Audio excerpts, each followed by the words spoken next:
Hello guys, for today's video nakikita nyo magpipintura ako. Pipintura ko ang aking sira-sirang kwarto kasi parang ang lungkot ng aking kwarto. Kung nakikita nyo guys, yung aking kwarto kulay itim lang siya, yung pintura niya. So ngayon babaguhin ko yung mood na gagawin ko. Yan guys, gumamit lang ako ng white masking tape. Pinagdikit-dikit ko siya para magawa ng design. Kung nakikita nyo guys, madali lang naman siya. Kahit sino kayang gawin. Ginawa ko to para mabago lang yung mood ng kwarto ko dahil parang ang lungkot na ng aking kwarto. Ganun din ng buhay ko, parang ang lungkot. So parang gusto ko lang naman mabago, maiba yung mood. So yan, pinagdidikit-dikit ko na yung white masking tape para yung mga part na yan ay hindi na mapinturahan. Kung nakikita nyo guys, yan, nag-umpisa na ako magpintura. Pininturahan ko muna ng white yung ibang part. So kung nakikita nyo guys, ang mga masking tape na yan, yan yung mga distance para hindi mapinturahan yung kulay itim na dating pintura niya. So guys, yan, nakita nyo, nagpintura muna ako ng mga white. Pinili ko muna kung saang part ko ilalagay yung kulay white. Ayan, sige, pintura dito, pintura doon. Nakakapagod din pero sakto lang, naaliw naman. Kaya guys, kung gusto nyong pinturahan yung kwarto nyo ng ganitong design, madali lang guys. Tingnan nyo lang tong YouTube ko na ginawa. Kahit sino pwedeng gumawa. Hindi na kailangan pa magpagawa kasi magbabayad ka pa. Imbis na ibayad mo sa tao, yun na lang na ibili mong pintura, diba? Mas makakatipid pa tayo. So yan guys, nakita nyo naman kung paano ko siya gawin. Napakadali lang. Ito na, nag-umpisa naman ako ng kulay gray. So yung kulay gray na yan, tinabi ko sa white para, yan, nilagyan ko pa rin ng black para halo naman, hindi naman lahat white saka gray. So pintura dito, pintura na naman doon. Yan nga pala guys, yung gray na pintura, pinaghalo ko lang yung black at saka white. Kailangan mas marami yung white na pintura tapos i-mix mo lang ng konting black. So ang kalalabasan niya is kulay gray na.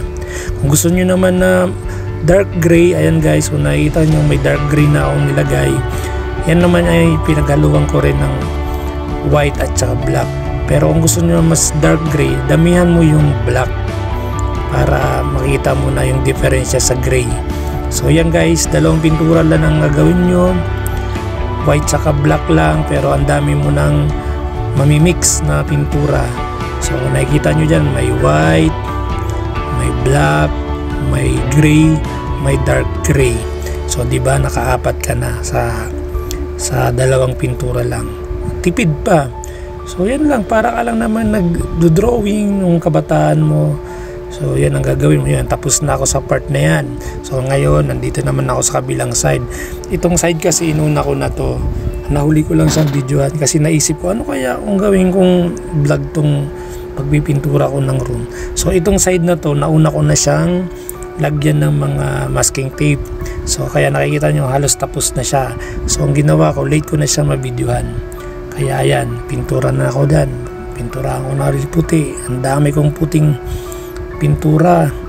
So yan, mga puti muna, pintura doon, pintura dito. Ayan, nakita nyo guys, naghalo naman ako ng pink, ay ng gray, tsaka yung black tsaka white, ihalo ko naging gray na. So lagay ako dito ng part na to na kulay gray. So sige, tapos hanap ulit ako ng gray na part. So ilan na lang guys, diba? Konti na lang pipinturahan ko.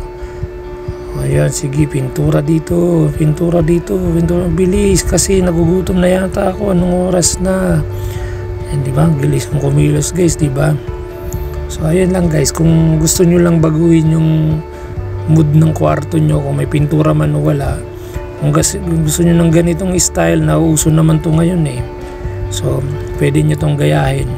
Pero guys, sana please don't forget to like and share my videos ha, para naman makatulong din sa iba. Salamat. So ito, pintura na ulit ako. Pintura na naman tayo dito. Yan, kung halos na puro gray na lang ha. Wala na yata akong mapapaglagyan ng dark gray. So this time guys, parang hindi ako dito maglalagay ng black, kasi parang lahat ng black dito lalagyan ko ng gray. Kasi gusto ko sa part na to wala siyang black. Ayan guys, natapos na. So nakita nyo guys yun. Ayan, oh. So ito na guys, ang araw nakalipas, pinatuyo ko siya. Ayan, pinagtatanggal ko na yung mga white masking tape na mga distance niya para hindi siya na-feel. Nakikita nyo guys, ang ganda ng lining ng black, diba? So siya yung nag-separate dun sa mga colors. So ayan guys, kung nakita nyo, diba, yung dalawang kulay naging apat na. So nandito naman na ngayon sa kabilang side. Itong kabilang side, dark gray, gray, white. Yan, tapos may light gray, diba? So yan, pinagtatanggal ko na rin yung mga masking tape para yan pinaka yung ano niya, border lines o yung mga linings. So yan, tanggal dito, tanggal doon. So ayan guys, kung nakita nyo, ang sarap lang na matatapos na yung ginawa ko. So makikita na natin yung finished product. So kaya guys, makikita mo, ayan, tapos na. O ayan, dami kong nakuhang mga pandikit. O ayan, yun, tapos na. Ayan na guys, yung finished product. Natapos ko na, tinanggalan ko na ng mga masking tape. So kung nakikita nyo, ayan na, okay na siya. So ayusin ko na lang ang aking kwarto.